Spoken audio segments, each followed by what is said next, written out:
Саламатсыздарбы, урматтуу телекөрүүчүлөр, сиздер менен Азия ТВнын назарында көрүшүп отурганыбызга кубанычтабыз. Бүгүн жер титирөө жана ошондой эле жер титирөө учурунда эмне кылуу керек? Алдын алуу чаралары кайсынысы маанилүү? Эмнелерге көңүл буруу керек? Мына ушул жаатта сиздер менен сүйлөшөбүз. Ал үчүн биз студиябызга атайын адистерди чакырып алганбыз. Анда эмесе бүгүнкү биздин чакырылган коноктор менен сиздерди тааныштырып өтсөм. Саламатсыздарбы? Биринчиден биздин студиябызга кош келипсиздер, урматтуу коноктор. Бүгүн сиздер менен ушул жер титирөө, анын алдын алуу жаатында кеңири керектүү маалыматтар менен сүйлөшөбүз деген жакшы ниетте бүгүнкү программабызды баштап алайлы. Бүгүн сиздер менен ушул теманын алкагында сүйлөшүү үчүн атайын ушул жаатта эмгектенип келген адистерди тааныштырып өтөйүн. Алтынбек Дайыркулов, Кыргыз Республикасынын өзгөчө кырдаалдар министрлигинин алдындагы кризистик кырдаалдарда башкаруу борборунун бөлүм башчысы. Жана ошондой эле Абдымалик уулу Бакытбек, Улуттук Кызыл Ай коомунун Ош областтык филиалында өзгөчө кырдаалдар департаментинин кызматкери. Куш келипсиздер, урматтуу мырзалар. Анда эмесе ушул бүгүнкү жер титирөө бул маанилүү, ошондой эле биздин өлкөдө эң көп кездешкен табигый кырсыктардын бири болуп саналат экен. Адистер бул жер титирөө кырсыгынын эң негизгиси эле алдын алуу иш-аракеттерине көбүрөөк көңүл буруу керек деп айтышат да. Бүгүнкү күндө ушул боюнча абал кандай? Деги эле сиздер кандай баа бересиздер ушул жаатта? Жана сиздер тарабынан эмне чаралар көрүлүп жатат? Ошол боюнча сөз баштасак. Саламатсыздарбы? Биринчиден бул профилактикалык иш-чаралар, алдын алуу иш-чаралары ал кандай болот? Машуулар, ачык эшиктер уюштурулат. Мектептердин өздөрүнө атайын тактикалык даярдык боюнча жер титирөө темасында сабактар өткөрүлөт. Жана ошондой эле интернет тармактарынан, телевизорлордон алдын алуу иш-чараларын жер титирөө жана башка өзгөчө кырдаалдар учурунда өзүн кандай алып жүрүү, эмне иш аткаруу, ошолор боюнча алдын алуу иш-чараларын аткарабыз. Алдын алуу иш-чаралар кандай десе, этап менен бөлүнөт. Мисалы үчүн жер титирөө учурунда өзүң кандай алып жүрүш керек, жер титиреп бүткөндөн кийин өзүң кандай алып жүрүш керек. Жер титирөө учурунда биринчиден паника калтырбаш керек өздөрүн. Паника калтырбай,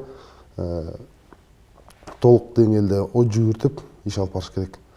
Биринчи жер титиреген учурда зданиянын ичинде, үйлөрдүн, имараттардын ичинде болсо, биринчиден жүк көтөрүүчү дубалдардын астына туруп, жер силкинүүсү, төгөнгүчөктү күтүп туруш керек. Төгөнөр менен өзүнө биринчи керектөөчү документтерин, телефондорун, суу, негизи айтылат, атайын хозпакет даярдалыш керек. Ал ошондой ар кандай учурларда ошол баштыкты же сумка эмнени ошону алып алып эле сыртка коопсуз жайга чыгып кетиш керек. Ошо өзүнө керектүү нерселерин чыгып, сыртка чыккандан кийин анан имараттын жанында турбаш керек, чоң бактардын, столбалардын жанында турбаш керек. Ачык жайда туруп, учур боюнча өздөрүнүн өзгөчө кырдаал министрлигинин же мэриялардын, муниципалдык ишканалардын тиешелүү адистеринин айткан тескемелерин угуп, ошол менен иш алып барыш керек. Рахмат. Бакытбек мырза, айтсаңыз, ушул сиздер дагы Кызыл Ай коому бул жаатта көп иш-аракеттерди жүргүзүп келесиздер да. Кайсы аймактарда иш жүргүзүп келдиңиздер ушул табигый кырсык эң оор катталган жер титирөө болгондо? Чоң рахмат. Негизде биз дайыма өзүбүздүн аймакта, өлкөдө болгон бардык жер титирөөлөргө түздөн-түз мындай жардам берип, же болбосо ушунун алдын алуу иш-чараларына мындай катышып келебиз. Бул биздин негизги өнөктөштөрүбүз өзгөчө кырдаалдар министрлиги менен ар кандай деңгээлде, бул республикалык деңгээлде, райондук, областтык деңгээлде иш алып барабыз. Акыркы болгон, ушул Ошто болгон, жанагы Нурада болгон жер титирөөгө биз дагы толук катышып, ал жерде ошол эң биринчи адамдардын муктаждыктарын камсыз кылуу үчүн жанагындай кийим-кечек, ошондой эле баягы матрастарын, одеялдарын, ошо жууркандарын берип, идиш аяк топондорун берип, кийген ал каражаттарын берип колдоо көрсөткөнбүз. Ошону менен бирге эле алдын алуу иш-чараларында жанагы азыр биздин коллегабыз айтып кетти. Бул ошол окуучуларды ошол мектептин деңгээлинде аларды даярдоо иштери, ошол окуучулар менен отуруп, ошол класстын ичинде ошол практикалык көрсөтүп, мисалы үчүн азыр жер титиреп калса, кайсыл жерге бекинесиң, кимдин партанын астына бекинесиң, кимдин дуалга бекинесиң деп ушуларды практикалык түрдө иштеп чыгабыз. Ошондой эле алардын эвакуациялык иштерин дагы мындай ишке ашырып, баардыгын мындай отработка кылып иштеп чыгабыз да. Ошондой эле бул райондук деңгээлде же болбосо ушул шаардык деңгээлде, областтык деңгээлде дагы ушу өзгөчө кырдаалдар министрлиги менен ушул машыгууларда бүт кызматташтыкты, ошондой эле иш аракеттердин баардыгын иштеп чыгабыз. Адистер айтып келишет да, ушул жер титирөө бул Кыргызстанда эң көп кездешкен табигый кырсык депчи. Деги эле кайсыл аймактар бизде кооптуу? Сиз адис катары ушулар боюнча дагы маалымат берип кетсеңиз. Туура, Кыргызстанда негизи 2024-жылды алсак 140 жер силкинүү катталган. Бүгүнкү күнгө чейин 1-январдан тартып. Алар жер титирөө, анан аффектилар болот. Быйылкы жылдын эсебинен чоң кыйроотчу жер титирөөлөр катталган жок. Бирок өзүңөр билесиздер, кышында элдин баары дүрбөлөңгө түшүп, чочуп коркуу сезимдери болду. Паникага чейин чыгышты. Жанакы жерди курчап турган тектоникалык плиталардын бир кесилиши Кыргызстанды аралап өтөт. Ошого байланыштуу Кыргызстандагы жер титирөө кооптуу аймакка кирет. Бакыт мырза, жана жогоруда айттыңыз, биз көбүнчө алдын алуу чараларына көбүрөөк көңүл буруп келебиз депчи. Бул да өтө маанилүү факторлордун бири. Ошол эле убакта көбүнчө баягы мектептерде көп чогулган эл, чогулган аймактарда иш алып барасыздар да. Мисалы, ошолорду атайын бир машыгуу катары өткөрсө болобу эле? Мен бул жеке пикирим да, жана бул өтө маанилүү болуп атпайбы? Алдын алуу чараларын жүргүзгөндө, мисалы, биздин көп эле табигый кырсыктарда көрдүк да. Табигый кырсык катталган убакта ошол жер титирөөнү айтайлы, паникага түшүп, элдер баягы кандай алып жүрүүлөрүн өздөрү да билбей калган учурлар көп эле болду да. Башыбыздан өткөрдүк да бул аракеттердичи. Ооба, биз дайыма машыгууларды өткөрүп келебиз, көп эле, жана айткандай ар кандай деңгээлде. Бирок бул бир машыгын өткөрүп коюп, ушу менен болду, эл даяр деген нерсени түшүндүрбөйт да.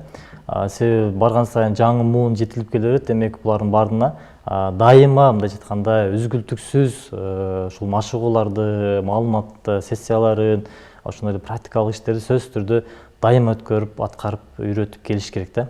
Бул ошол ар кандай деңгээлде болуш керек. Мүмкүн болсо ушул биздин бала бакчалардан баштасак дагы жакшы болот. Себеби ошол жерден башталып чыга турган болсо, демек кийинки чоңойгон сайын буларда ушул жер титирөөгө болгон даярдыгы, калыптануусу бир аз жакшыраак болот да. Туура айтасыз. Мен экөөңүздөргө тең суроо узатайын деп атам да. Мисалы, биз табигый кырсык дегенде жана башка түрдүү кырсыктарды алганда эле ушул алдын алуу чараларына көңүл буруш керек деп атабыз. Анан дагы бир маанилүү маселе бул биз жогоруда айттык го, жана катталганда паникага көбү жана туура эмес аракеттерден улам ал кайра оор нерселерге алып келиши мүмкүн. Бунун жыйынтыгы оор болуп калышы мүмкүн деп атабыз да. Сиздерде жана ушул эле алдын алуу чараларынан кийин эмес, табигый кырсык катталгандан кийин алардын абалы дейбиз да, мисалы жабырлануучулардын абалычы, психологдор менен иштешет. Андан кийинки мисалы өтө каттуу жабыр тартканда абалы кандай болот? Мамлекеттен мисалы жардам күтүшөт, ошол эле башка уюмдардан дагы жардамга муктаж болуп калышат да. Биринчи жардам канчалык деңгээлде маанилүү болот ошол учурда? Мааниси чоң болот. Биринчи жардам бул мисалы үчүн эгер жер титирөгөндөн кийин үйлөр жаракалар кетип жараксыз болуп эсептелинсе, анда өзгөчө кырдаал министрлик тарабынан палаточный городок уюштурулуп, ошол жерге жайгаштырып, ысык тамагын жаткан жерлерин баары уюштурулат жана ошол эле убактылуу жайгаштыруу уюштурулат. Ошондон эле дарыгерлик жардам, психологиялык жардам ошол жерден баары уюштурулат.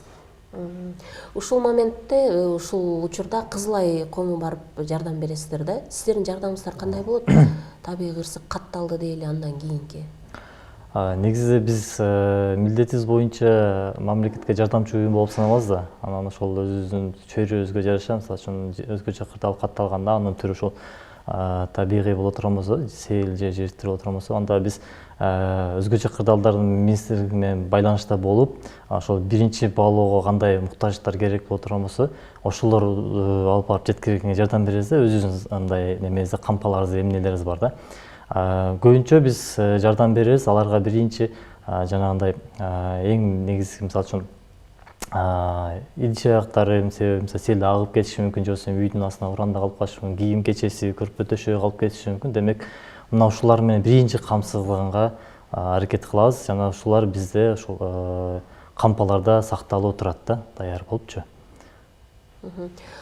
Биз жогоруда айттык го, жана алдын алуу чараларында атайын ошол сиздер тарабынан белгиленип чыккан эрежелер, алдын алуу аракеттерин ушундай көрүшүңүздөр деген окууларды өткөрүп келип, ошолор негизинде иш алып барасыздар да. Анан алдын алуу чараларында иш көрбөгөндөргө бир атайын аракеттер дагы көрүлөт да, мисалычы. Ошол кандай каралган?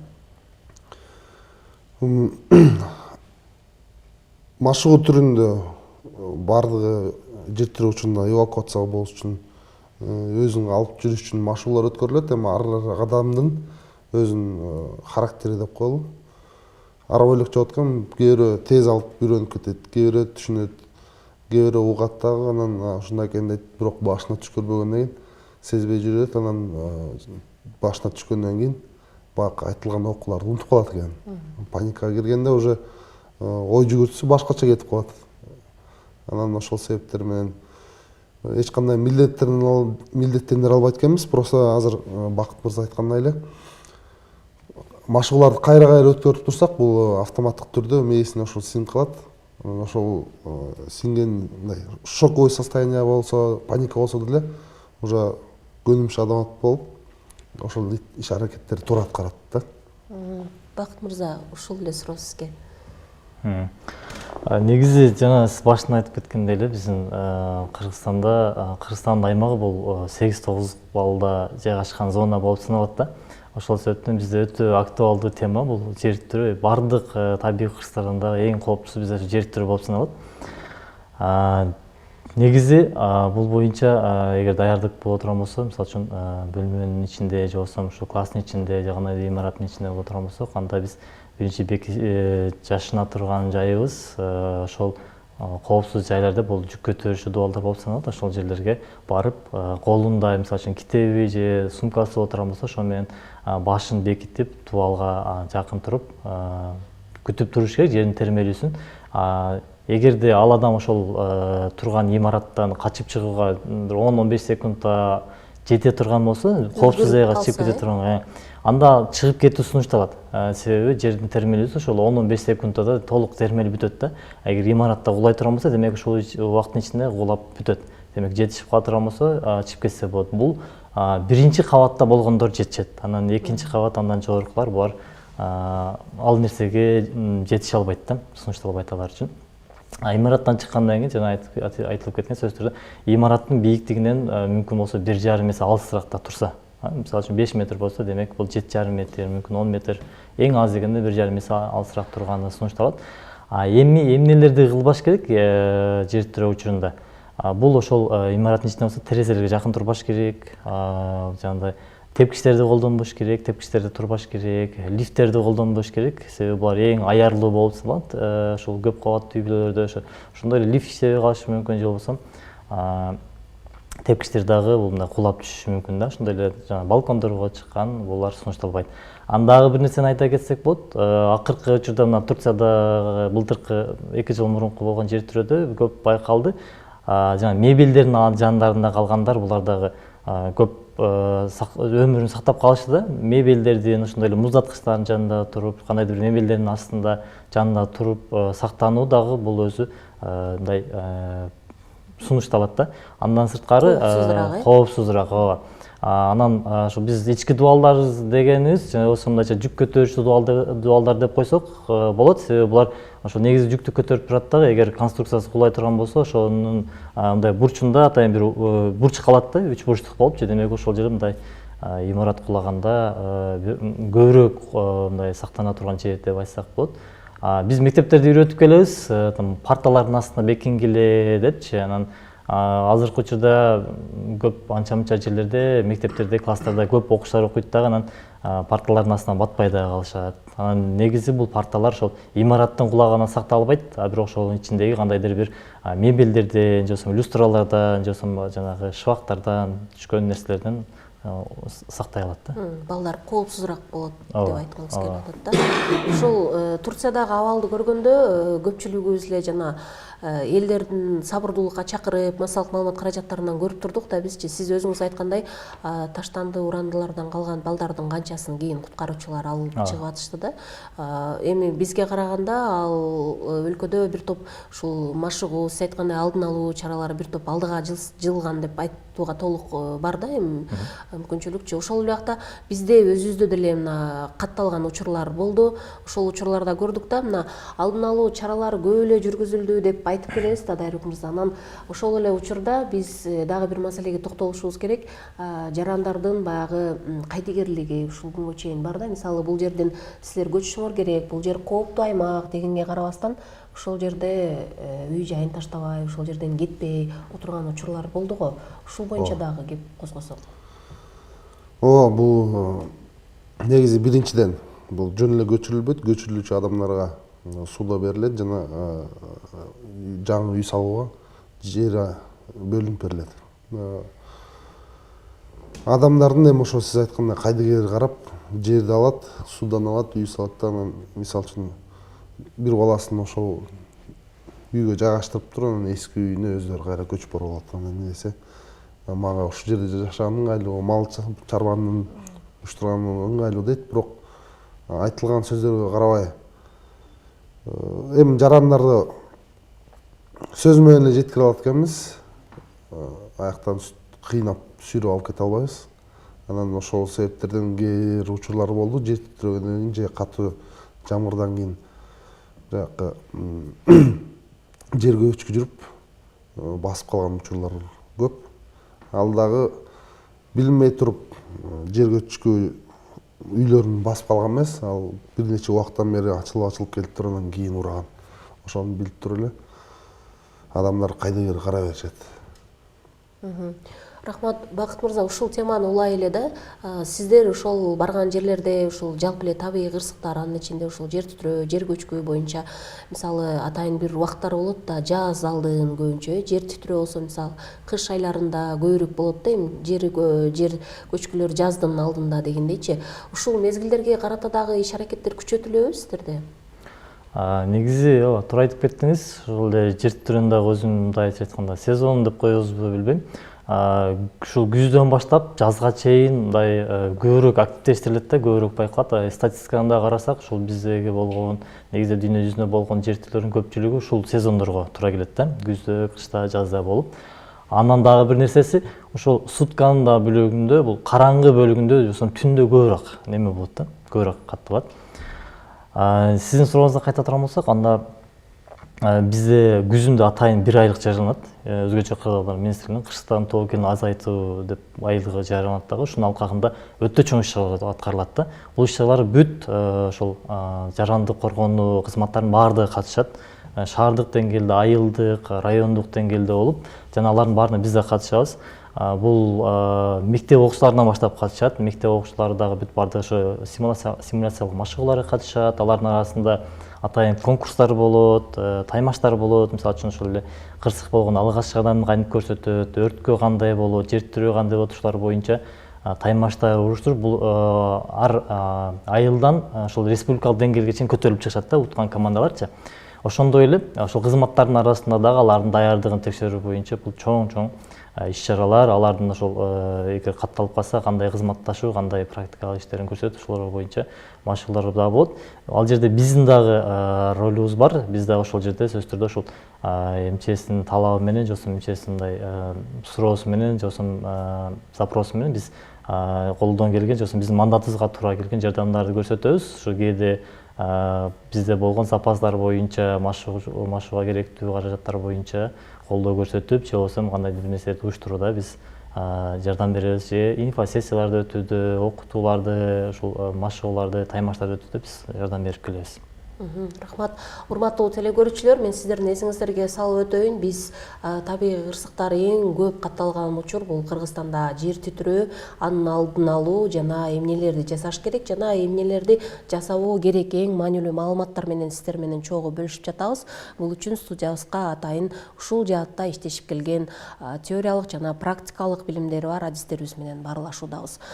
Теманы улай эле да биз жогоруда көп мындай көйгөйлөрдү көтөрүп сүйлөштүк да. Эми алдын алуу иш аракеттерин биз көбүнчө айтабыз го. Жер титирөөдө мисалы Японияда эң көп катталат. Анан сиз айтып атасыз жана көп иш аракеттер жүргүзүп келебиз. Алар мындай тажрыйбага ээ болуп, анан ошол эле убакта натыйжалуулугу көбүрөөк болсо жакшы эле депчи. Ошол Япониядагы бир катар тажрыйбалар же башка жактагы тажрыйбалар мен мисал катары эле айтып атам да. Эң мындай биздин тургундарга мындай жай жөнөкөй тил менен түшүндүрө турган кайсы мындай ыкмалар натыйжалуу болот деп эсептейсиздер? Эми сиздер бул жаатта иштеген адис катары билип калдыңыздар да. Ошол натыйжага көбүнчө алып келе турган практикалык иш-чаралар. Бул өздөрүн катыштырып, азыр Бакыт мырза айткандай, симуляциялык машыгууларды өздөрүн катыштырып, практикалык жүзүндө эвакуация кылганда бир катар менен кайсы жолго чыгып, кайсы жерде туруп, өзүнүн жанына эмнелер алыш керек, мектеп окуучулары мектептен чыгып кайсы жерге тизилиш керек, кайсы жерде баардыгы болуш керек деп практикалык жүзүндө кайталанган. Ошол эң натыйжалуу болуп эсептелинет. Бул мекемелерде да жүрөбү ушул? Сөзсүз түрдө мекемелерде ар бир жарандык коргоо кызматтары деп айтылат жана ар бир мекеме өзүнүн мекемеде 50 адамдан көп иштеген болсо, бул мекемеде жарандык коргоо комиссиялары түзүлөт. Ошол жарандык коргоо комиссиясын ошол мекеменин ичинде машыгуу өздөрү өткөрүп, иш кагаздарын жүргүзүп турушат. Рахмат. Бакыт мырза, ушул эле суроо ушул алдын алуу чараларын натыйжалуу болуш үчүн эмне аракеттер маанилүү деп ойлойсуз? Эмнелерди сунуштайсыздар? Эгер элге карата боло турган болсо, бул биз көп байкап келебиз. Мисалы үчүн чоң кишилерге, адамдарга жеткире турган болсок, бул машыгууларды ал чоң кишилер ошол алган боюнча маалымат калып кетет экен да.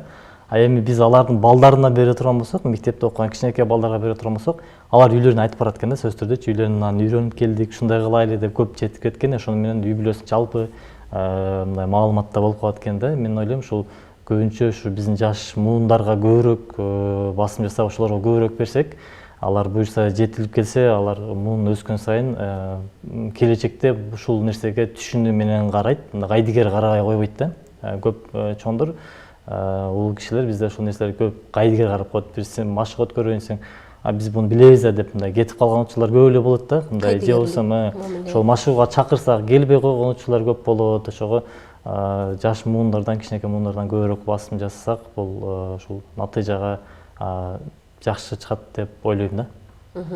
Программабызды жыйынтыктаардан алдын мен сиздердин кеп кеңешиңиздерди дагы бир жолу телекөрүүчүлөргө сунуштап кетүүңүздөрдү суранат элем. Башында айттык, биз канчалык деңгээлде алдын алуу чаралары маанилүү. Ошол эле убакта сиз адис катары бул жаатта иштешип келе жаткан ошол кызматкер катары эмнелерди жасаш керек, эмнелерди жасабаш керек?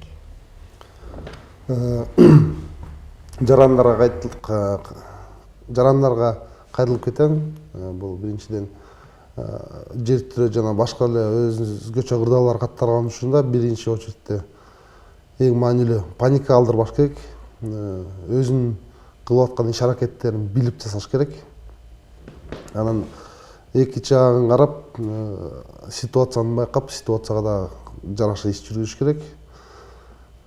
Өзүн даярдыкты алып жүрүш керек. Үйүндө мисалы үчүн шкафтар азыр илинген шкафтар болуп калды, илинген телевизорлор болуп калды. Ошолорду жер титирөө учурунда жанына туруп калса, ошо наоборот кооптуу жай деп эсептелинет. Анткени ал түшүп кетип, жашынып турган адамдын өзүнүн үстүнө түшүп калышы мүмкүн. Ошондой үйдө бир уголок жасап, бурч кайсы жерге турса, өзү кооптуу жайда эмес, коопсуз жайда тура турган болуп эсептелет экен. Ар бир жаран өзүнүн үйүндө бала чакалар менен ошондой бурч кылыш керек. Андан сыртка чыккандан кийин сырттан да паника алдырбай, өзүнүн үй бүлөсүн, бала чакасын башкарып, жанына туруп мына иш кылабыз, бияка барабыз деп баарын башкарып айтып туруш керек. Ошондой эле эгер күч жете турган болсо дагы четиндеги адамдарга да айтып, мындай кыла, тигиндей кыла деп кеңештерин да бериш керек. Билбей калган учурлар болсо, өзгөчө кырдан министрлигине 112 кыска номер бар. Атайын адистер отуруп, диспетчерлер чалса, кеңештерин айтып, кандай иш аракеттер жүргүш керек, каяка барыш керек, кайсы жерде ысык тамак уюштуруп атат, кайсы жерде жатаканалар уюштуруп атат экен, баардыгын маалыматтарын жеткирип айтып жардам беришет. Түнү күнү иштейт, бул 112 Түнү күнү иштешет. Рахмат. Бакыт мырза, ушул эле суроо сизге дагы. Танда керекли нерселерин айтып кое турган болсок, негизи ар бир жаран буну өзүнө мындай жоопкерчиликти сезип, аракетти көрүш керек. Андан сырткары үй бүлөлүк план деген нерсе бар. Ар бир адам ошол үйүндөгү баардык мүчөлөрүн чогултуп, үйүндөгү кооптуу жайларды белгилеп, коопсуз жайларды белгилеп, балдарына көрсөтүш керек. Биз билебиз, мына жер термелеген учурда, көпчүлүк учурда бул жабыркагандар, курман болгондор бул жаш балдар менен карылар болуп калат да. Чондор дайыма аярлуу катмар болуп калат, чондор болсо жумушта же башка жакта болуп калышат.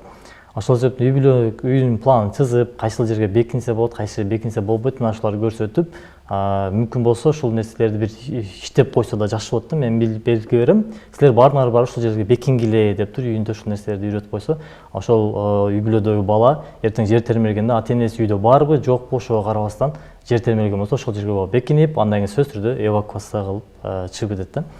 Андан сырткары бул ар бир үй бүлөдө кырсык кутучасы деген болуш керек да. Бул жер титирөөгө, өрткө, андан башка кандай нерсе болбосун, эгер адам үйүнөн шашылыш түрдө чыга турган болсо, демек бул кырсык кутучасын алып чыгып кетиш керек болуп калат да. Бул кырсык кутучага эмне кирет? Булга ошол адамга, жаранга 3 күндүн ичинде эң керектүү деп эсептеген, өзүнө эң керектүү эсептеген буюмдар болуш керек. Мисалы ошо өзүнүн документтеринин копиялары болуш керек, мүмкүн акча салып койсо, тамак-аш, суу, кичинекей балдар болсо демек аларга атайын кийимдер салып койсо болот, оорукчан жарандар болсо демек аларга дарыларын салып койсо болот. Өзү карап, үй бүлөнүн муктаждыгына карап ушул нерселерди салып койсо болот. Жана фонарик, ошол нерселерди салып коюу сунушталат да. Демек эгер үйүнөн экстренный чыгып кетиш керек болсо, демек эң ыңгайлуу жерге коюш керек. Кээ биркилер төргө коюп коет, алдагы тура эмес. Бул ошо эшиктен чыгып бараткан жерге коюп койсо, демек чыгып барады, ушуну алып чыгып кетүүгө ыңгайлуу жерге коюш керек деп сунушталат да. Негизи ошол элибизге дайыма неме айтып келебиз, биз дагы мындай кайдыгер болбогула эч качан өзгөчө кырдаалга депчи. Мисалы үчүн быйылкы 2024-жылы бизде мына сел кырсыгы катталды. Мындан жалпы алганда өлкө боюнча 22 жараныбызды жоготтук да. Бул биздин өлкө үчүн бул көп деп айтсак болот да. Анын көпчүлүгү ушул Ош областынан туура келди. Көптөгөн адамдар курман болушту. Демек биз бул нерсеге эч качан кайдыгер карабагыла, маалыматтарды агыла. Азыркы учурда ушул соц тармактарда, ошондой эле интернет блогтарында толуу маалыматтар бар. Кантип даярданыш керек, эмне кылыш керек. Ошондой эле баягы митигация деген бир термин бар, түшүнүк бар да. Бул ошол кырсыктын кесепетин азайтууга багытталган иш-чаралар деп койсок болот. Бул ар кандай түрдө жүрөт. Ошо билим багытында болот, ошондой эле ошол үйүн да бекемдөөлөр, же болбосо селге карата, мисалы үчүн бактар эгүүдө бул митигация кирип кетет да. Мисалы үчүн адамдар үйүндөгү ошол жана айтып кетти, бир мебелдерди дагы дубалга бекемдеп коюу зарыл да. Мурун болчу, мисалы үчүн дубалдарга чоң баягы килемдерди илип койчу да, анан бир 2-3 эле мык менен кагып койчу да. Алар жер термелген учурда, демек анын астына бирөө жара муктап аткан болсо үстүн чагып калат. Ал эвакуация кылып чыкканга чейин бир канча убакытты талап кылып калат да. Демек ошол үйүңүздү да карап, кандайдыр бир уулуу заттарды бийикте туруп калган болсо, демек алар төмөн чүрүп, ошол нерселердин баарын карап, мебелдерди, люстраларды ошол дубалга бекемдеп коюу бул да сунушталат. Биз мектептерден да көп байкайбыз. Начальный класстар, башталгыч класстарына кирсеңиздер, оң жагында же сол жагына эшиктен киргенден сөзсүз түрдө бир чоң шкаф турат. Эски шкафта, анын ичинде толо жана жат жазуу жазган, диктант жазган тетрадтар тизилип турган болот, ал зорго турган болот да. Эгер жер термелеп турган болсо, ошол биринчи учурда ошолордун эвакуациялык эшигинин жолун жаап калат да. Ошол нерселерди сөзсүз түрдө карап, кайдыгер карабай бекемдеп коюу бул сунушталат. Чоң рахмат, урматтуу мырзалар, сиздерге ишиңиздерге ийгиликтерди каалап өтөйлү. Урматтуу телекөрүүчүлөр, бүгүн сиздер менен биздин Кыргызстанда, биздин өлкөдө эң көп кездешкен жер титирөө табигый кырсыгы жана ошондой эле анын алдын алуу чаралары кандай жүргүзүлүп жатат, мына ушул жаатта сүйлөштүк. Дагы бир жолу эсиңиздерге салып өтөйүн, бул теманын алкагында сиздер менен Алтынбек Дайыркулов, Кыргыз Республикасынын өзгөчө кырдаалдар министрлигинин алдындагы кризистик кырдаалдарда башкаруу борборунун бөлүм башчысы менен сүйлөштүк. Жана ошондой эле Абдымалик уулу Бакыт, Улуттук Кызыл Ай коомунун Ош облустук филиалында өзгөчө кырдаалдар департаментинин кызматкери. Урматтуу телекөрүүчүлөр, биз алдын алуу чаралары өтө маанилүү деп айтып келебиз. Бүгүн сиздер менен дагы ушу жарым саат бою алдын алуу чараларынын канчалык деңгээлде маанилүү экендиги тууралуу сүйлөштүк. Берүүнү мен Гүлжан Ажыматова алып барам. Мындан кийин дагы сиздер менен маанилүү маселелер менен алдын алуу иш-аракеттери менен чогуу баарлашып турмакчыбыз. Кайрадан эфирден жүз көрүшкөнчө сак саламатта туруңуздар.